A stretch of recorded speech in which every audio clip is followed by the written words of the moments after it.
வேலூர் மாவட்டம் பேரணாம்பட்டு அடுத்த பக்கலாப்பள்ளி பகுதியில் தனியார் தோல் தொழிற்சாலையில் கேஸ் கசிந்ததால் பாதிக்கப்பட்ட 2 பேர் பரிதாபமாக உயிரிழந்துள்ளனர்.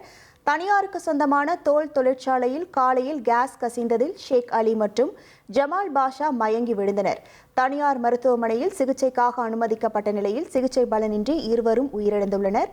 விபத்து குறித்து பேரணாம்பட்டு போலீசார் விசாரணை மேற்கொண்டு வருகின்றனர். இது தொடர்பான முழு விவரங்களோடு இணைகிறார் நமது செய்தியாளர் தேவநாதன். வணக்கம் தேவநாதன், இது தொடர்பான முழு விவரங்கள். வேலூர் மாவட்டம் பேராம்பட்டு அடுத்த பக்கலாப்பள்ளி பகுதியில் பார்த்தோம் அப்படின்னா அசின் பாஷா என்பவருக்கு சொந்தமான தோல் தொழிற்சாலை இயங்கி வருது. இந்த தோல் தொழிற்சாலையில ஏராளமானோர் பணியில இருக்கும்பொழுது இன்று காலை ஒரு கேஸ் கசிவு அந்த பகுதியில் ஏற்படுது. இதுல பார்த்தோம் அப்படின்னா ஷேக் அலி மற்றும் ஜமால் பாஷா ஆகிய இருவரும் அந்த கேஸ் கசிவு காரணமாக மயங்கி விடுறாங்க. அவர்கள் அங்க இருக்கிற ஒரு தனியார் மருத்துவமனையில அனுமதிக்கப்பட்ட அவர்களுக்கு தீவிர சிகிச்சை அளிக்கப்பட்டு வந்த நிலையில தற்போது அவர்கள் இருவரும் உயிரிழந்திருக்கிறாங்க. இந்த சம்பவம் குறித்து தற்போது பேரணாம்பட்டு போலீசார் விசாரணை மேற்கொண்டுட்டு இருக்காங்க. 2 தொழிலாளர்கள் கேஸ் கசிந்து உயிரிழந்த சம்பவம் பேரணாம்பட்டு பகுதியில் ஒரு பெருத்த சோகத்தை ஏற்படுத்தியிருக்கு. விவரங்களுக்கு நன்றி தேவநாதன்.